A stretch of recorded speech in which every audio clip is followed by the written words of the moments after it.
మహబూబ్ నగర్లో ఒక మీటింగ్ జరిగింది. అందులో సీఎం రేవంత్ రెడ్డి గారు రాబోయే 10 ఏళ్లలో కూడా నేనే సీఎంగా ఉంటాను అని అనడం జరిగింది. దానికి సంబంధించి ట్విట్టర్లో అఫీషియల్గా మన రాజగోపాల్ రెడ్డి గారు ఇది పార్టీకి సంబంధించిన విషయం, సో అంటే ఈ విధంగా మాట్లాడడం కూడా కరెక్ట్ కాదు, పార్టీ ఎవరిని నిర్ణయిస్తే వాళ్ళే ముఖ్యమంత్రిగా ఉంటారు, తను తానే ప్రకటించుకోవడం కూడా పార్టీ విధి విధానాలు కరెక్ట్ కాదు అని చెప్పేసి ఆయన ఒక ట్వీట్ చేయడం జరిగింది. ఏం చెప్తారు సార్? అంటే ఆయనే ప్రకటించుకుంటున్నారు వచ్చే 10 ఏళ్లలో నేనే ముఖ్యమంత్రి అని, మరి మిగతా వాళ్ళ పరిస్థితి ఏంటి?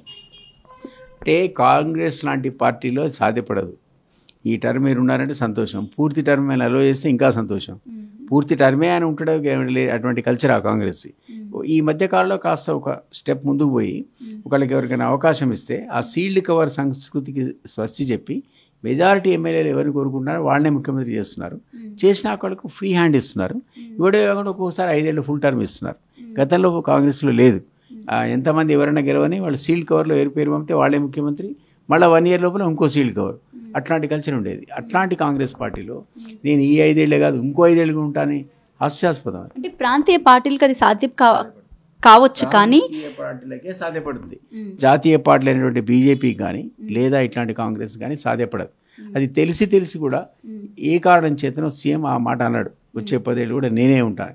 అది అంబిషియస్ ఉండొచ్చు ఆయన, కానీ కాంగ్రెస్లో సాధ్యపడే పని కాదు. అందుకే ట్వీట్ చేసినట్టు రాజగోపాల్, నిజమైనటువంటి కార్యకర్తలు ఎవరైతే కాంగ్రెస్ వాళ్ళారో ఇది జీర్ణించుకోలేరు, మీరు అధిష్టానం నిర్ణయించాలి. ఈ టర్మ్ మొత్తం ఉంటావా ఉండవా, లేదా నెక్స్ట్ టర్మ్ ఉంటావా ఉండవా, ఎప్పుడు అది నువ్వు గెలిస్తే కదా. అంటే ఆయనకి మంత్రి పదవి ఇవ్వలేదన్న కక్షతో ఈ విధంగా ట్వీట్ ఏమైనా చేశాడని అనుకోవచ్చు. ఆయనకు ఆ కక్ష కూడా ఉంది, ఎందుకు ఉండకూడదు, ఆయనకు ఆ రైట్ ఉంది కదా. రాహుల్ గాంధీ లాంటి వాడు నువ్వు పార్టీ మారి బీజేపీ నుంచి మళ్ళీ వెనక్కి వచ్చేయి మా పార్టీకి వస్తే నేను మంత్రి చేస్తామని చెప్పాడు. ఆయన ఎన్నోసార్లు చెప్పాడు. రాహుల్ గాంధీ చెప్పినా కూడా నీకు నువ్వు మంత్రి పదవి చెప్పితే ఇంకెవరు చెప్తీస్తావు. కాబట్టి డెఫినెట్లీ ఆయన ఫ్రస్ట్రేషన్లో ఉన్నాడు. ఆ ఫ్రస్ట్రేషన్ ఉన్న సందర్భం లోపల ఈ ఏమంటారు కదా, అగ్నికి ఆజ్యం తోడైనట్టుగా ఉన్న 5 ఏళ్ళు సరిపోయినట్టు ఇంకో 5 ఏళ్ళు ఉంటే ఇంకా కోపం వచ్చి ఉంటుంది. అందువల్ల ఆ మాట ఆయన ట్వీట్ చేశాడని అనుకుంటా. ఫ్రస్ట్రేషన్ ఈవెన్ వాళ్ళ బ్రదర్ ఎవరైతే కోమటిరెడ్డి వెంకటరెడ్డి ఉన్నారు ఆయన కూడా సీఎం ఆశావాహే కాబట్టి, సో ఈ విధంగా అంటే ఎలా అనేది విధి విధానాలకు కరెక్ట్ కాదు అని చెప్పేసి మాట్లాడడం అలా అనుకోవచ్చు మనం. ఒకటి వెంకటరెడ్డే కాదు, పొంగులేటి శ్రీనివాసరెడ్డి యాస్పిరెంటే, మీకు ఉత్తమ్ కుమార్ రెడ్డి యాస్పిరెంటే, బట్టి యాస్పిరెంటే, ఇక్కడ సీఎం యాస్పిరెంట్ గాను శ్రీధర్బాబు యాస్పిరెంటే, సీతక్క యాస్పిరెంటే. ఇంతమంది అందులో నువ్వు లేస్తే కూర్చోడానికి సిద్ధంగా ఉన్నారు ఆ పార్టీలో. కాబట్టి సహజంగా వెంకరెడ్డి కూడా మీరు అన్నట్టు అందులో ఒక యాస్పిరెంటే. వీళ్ళందరూ కూడా ఎప్పుడు దిగిపోతే అప్పుడు మనం వద్దాం అనేటువంటి ఆలోచనలు ఆయన వెనక గుంటలు తవ్వుతున్నారేమో మనకు తెలియదు. So you has to be careful. దానికి తగ్గట్టు నేనే 10 years ఉంటాడు. ఇప్పుడు రాజశేఖర్ రెడ్డి లాంటి వాడు మొత్తం పార్టీని గెలిపించిన సందర్భంలో రెండోసారి ముఖ్యమంత్రి కావడం అంటే ఇక్కడ పి. జనార్దన్ రెడ్డి అబ్జెక్ట్ చేశాడు, నేనే ముఖ్యమంత్రి అభ్యర్థిని అన్నాడు. అనేవరకల్లా గొడవై ఆఖరి రాజశేఖర రెడ్డి తనకున్న ఇన్ఫ్లుయెన్స్ ద్వారా ఆయన మంత్రి కూడా ఇవ్వకుండా ఆపాడు. ఒకప్పుడు ఎల్పీ లీడర్ ఆయన, సిఎల్పీ లీడర్గా ఉన్న జనార్దన్ రెడ్డి మంత్రి కాకుండా ఉంటాడా? సో రాజశేఖర్ ఆపాడు, బ్లాక్ చేశాడు. ఎందుకంటే ఆయన సీఎం అయితే అనుకున్నాడు కాబట్టి. సో ఇట్లా రేవంత్ రెడ్డి కూడా ఎవడు సీఎం అయితే అంటే వాడు దొక్కేస్తాడు. రాజశేఖర రెడ్డి చనిపోయిన తర్వాత రోసయ్యని సీఎంగా పెట్టారు. సంవత్సరం పాటు పాలించిన తర్వాత మళ్ళీ వెంటనే కిరణ్ కుమార్ రెడ్డిని ఎందుకు సీఎంని చేయాల్సి వచ్చింది? అప్పటి హిస్టరీ ఏంటంటే కిరణ్ కుమార్ రెడ్డి అనేవాడు అనూహ్యంగా వచ్చాడు సీఎంగా, ఎవ్వరు అనుకోలే. కానీ అది అనుకున్న నేపథ్యం Kiran Kumar Reddy out and out against Telangana. మాకెవరికి నచ్చడాను, ఎందుకంటే తెలంగాణ వస్తే చిమ్మని చీకట్లు వస్తాయి తెలంగాణలో. ఈ పార్టీ తెలంగాణ రాష్ట్రం లాస్ట్లో ఉంటుంది, ఇది మనం కూడా సాగించలేదని పవర్ పాయింట్ ప్రజెంటేషన్ ఇచ్చాడు అక్కడ. మాకు తెలంగాణ కావాలని పవర్ పాయింట్ ప్రజెంటేషన్ ఆ కమిటీ ముందు ఇస్తే ఈయన పోయి సీఎంగా పవర్ పాయింట్ ప్రజెంటేషన్ తెలంగాణ వస్తే చిమ్మని చీకట్లు తెలంగాణలో ఉంటే అది తట్టుకోలేదు, ఫైనాన్షియల్ లాస్ వస్తుందంటే ఏం జరగల. అవతల వాళ్ళ లాస్లో ఉన్నారు ఆంధ్ర తప్ప మనం లేవు, మనం ఎప్పుడు ప్రాస్పరిటీలో ఉన్నాం. కాబట్టి అప్పుడు కిరణ్ కుమార్ రెడ్డి సెలక్షన్ అన్నది అది ఒకటి ఏంటంటే నాకు తెలిసినంత వరకు కూడా ఫాదరు అమర్నాథ్ రెడ్డి గారు చాలా ఫేమస్. అమర్నాథ్ రెడ్డి హానెస్ట్, ఆయన ఇందిరాగాంధీకి క్లోజ్ ఉండేవాడు, ఒక ఫ్యామిలీ లెగసీ ఉంది అతనికి. ఆ కనెక్షన్స్ వాడుకొని రైట్ టైంలో ఆయన రైట్ బటన్స్ ఒత్తి ఈయన సీఎం కాలేడు. ఎందుకంటే అతను కాస్త నిజాయితీపరుడు. ఒకటే రాంగ్ టైంలో సీఎం అయ్యాడు. ఎందుకు రాంగ్ టైం అంటే ఉద్యమం పీక్లో ఉంది అని ఉద్యమం వ్యతిరేకి మాలాంటి వాళ్ళందరూ వ్యతిరేకించాం. అదర్వైజ్ గట్స్ ఉన్నవాడు. అక్బరుద్దీన్ అరెస్ట్ చేయగలిగే దమ్ము ఏ సీఎంకి లేదు, కిరణ్ కుమార్ రెడ్డి అరెస్ట్ చేశాడు. సో అతను కొన్ని మంచి పనులు చేశాడు, కానీ తెలంగాణకు రూపాయను ఏం చేస్తారో చేసుకోండి మీరు అనేటువంటి వర్డ్స్, తెలంగాణ రావడానికి వీలు లేదనేటువంటి వర్డ్స్, లేదు ఇది ఏర్పడితే ఈ రాష్ట్రం చిమ్మని చీకట్లో ఉంటుంది గడాంధ్రకు ఏర్పడదని ఇట్లాంటి కామెంట్స్ వల్ల ఆయన తెలంగాణకు శత్రువు అయ్యాడు. ఈవెన్ కాంగ్రెస్ పార్టీ కూడా తెలంగాణకి వ్యతిరేకంగా ఉండేది సార్ అప్పట్లో. మెజారిటీ పీపుల్ నువ్వు ఆంధ్ర అంతా వద్దన్నారు కదా, మన వాళ్ళే ఇవ్వాలని వాళ్ళే వద్దని కదా. రాయలసీమ పార్టీకి సంబంధించి ఆ డెసిషన్ తీసుకోలేదు కదా.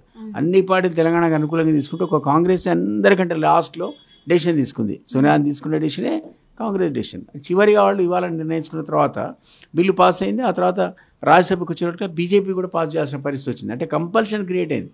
సకల జిల్లా పోరాడంతో తెలంగాణలో మీరు కాన్ఫిడెంట్ సిచ్యువేషన్, ప్రతి పొలిటికల్ పార్టీ కూడా తెలంగాణకు అనుకూలమైన నిర్ణయం తీసుకోకపోతే తెలంగాణలో తిరిగే పరిస్థితి లేదు. ఎమ్మెల్యేలు ఎంపీలు ఎవరైనా మీకు జ్ఞాపకం ఉంటే చెప్పులు వేసేసారు ఒక్కోళ్ళ మీద, కేకే మీద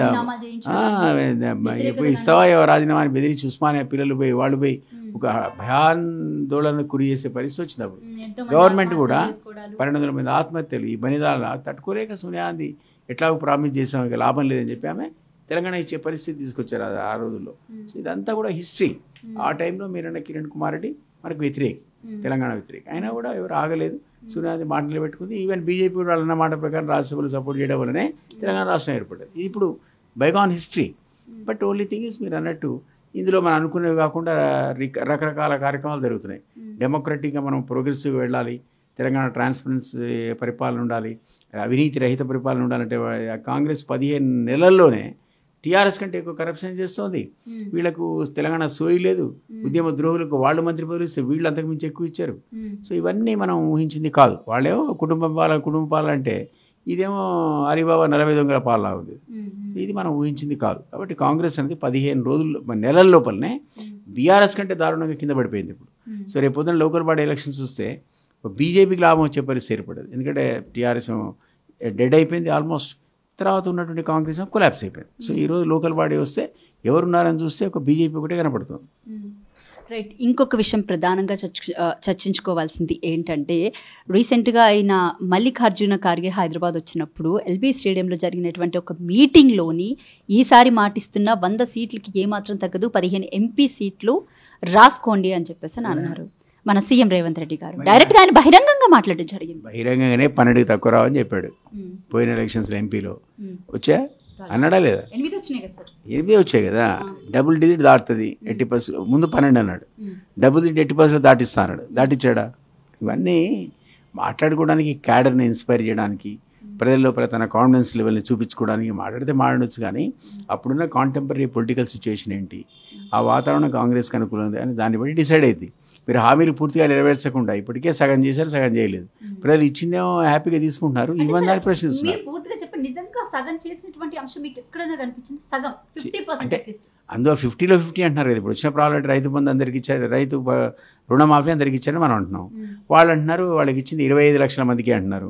ఉన్నది 45 లక్షల మంది రైతులు ఉన్నారు, ఇంకా 20 లక్షలకి రానే లేదంటున్నారు.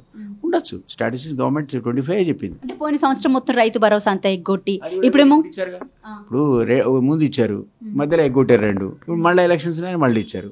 ఇట్లా చేస్తే ప్రజల కాన్ఫిడెన్స్ రాదు కదా. ఏమంటున్నారంటే అట్లా హామీలు పూర్తిగా నెరవేర్చకుండా మీరు లోకల్ బాడీలో గెలిచే పరిస్థితి కాంగ్రెస్కే లేకుండా పోయింది. బీఆర్ఎస్ మర్చిపోండి, BRS gone. So only BJP ఒకటే కాస్త కూస లేస్తుంది, వాళ్ళకి అవకాశం ఉందనుకుంటే అక్కడ టాప్ లీడర్ అనుకొని వస్తున్నారు. నువ్వు పశువా మనిషివా అనే పరిస్థితి వచ్చినాడు. అండ్ అలాగే ఈ మధ్య కాలంలో కాంగ్రెస్ పార్టీలో ఏదైతే అంటే కాంగ్రెస్ పార్టీలో ఎవరైనా ఏదైనా మాట్లాడచ్చు, ఎవరైనా ఏ విధంగా ఉండొచ్చు అనేది ఒకటి ఉంది. కానీ ఇక్కడ చూస్తే బీజేపీ పార్టీలో ఒక క్రమశిక్షణ పార్టీ అనే పేరైతే మొన్నటిదాకా ఉండేది. బట్ ఈ మధ్య కాలంలో అది ఎక్కడ దారి తప్పినట్టు మీకు ఏమైనా అనిపిస్తుందా? అదే కామెంటు. బీజేపీతో కాస్త అటు ఇటు వీళ్ళు పక్కకు జరిగారు. బీఆర్ఎస్ డెడ్ అయిపోయింది, కాంగ్రెస్ లేకుండా కూలిపోయింది, హామీలు లేకుండా మనం చూడాలంటే ఇప్పుడు బీజేపీ వైపే చూడాలని మనం అంటుంటే వాళ్ళిద్దరు అగ్ర నేతలు అరుచుకుంటున్నారు. నువ్వు సుంటా, నువ్వు పరమశుంటా అని. ఇది మనం బీజేపీలో ఎక్స్పెక్ట్ చేయం కదా. కాస్త కూర్చోది ఏమంటారు, రిజర్వ్ పార్టీ అని బేసిక్ గా ప్రజల్లో ఒక మాట ఉండేది. ఇప్పుడున్నా బయట కనపడేది కాదు, వినపడేది కాదు. అట్లాంటిది ఇప్పుడు ఓపెన్గా వాళ్ళు పబ్లిక్ తిట్టుకుంటున్నారు. ఇది మనం ఎక్స్పెక్ట్ చేసింది. అది దానివల్ల కొంత బీజేపీకి నష్టం జరుగుతుంది. ఎందుకంటే రామచంద్రరావుని న్యూట్రల్ పర్సన్ పెట్టుకోవడం కాస్త కోసం మంచిదైంది. అదే ఎవరో వాళ్ళని పెడితే వీళ్ళు తనుకొని వద్దరు రోడ్ల మీద పడి. అది జరగకుండా రామచంద్ర నియామకం ఆపింది. కానీ ఒక గ్రూప్ లాగా, కొహెసివ్ గ్రూప్ లాగా అందరు కలిసి యునైటెడ్గా ఫైట్ చేసే పరిస్థితి ఇప్పటికి కూడా ఆ పార్టీలో కనపడకూడదు. ఆశ్చర్యం.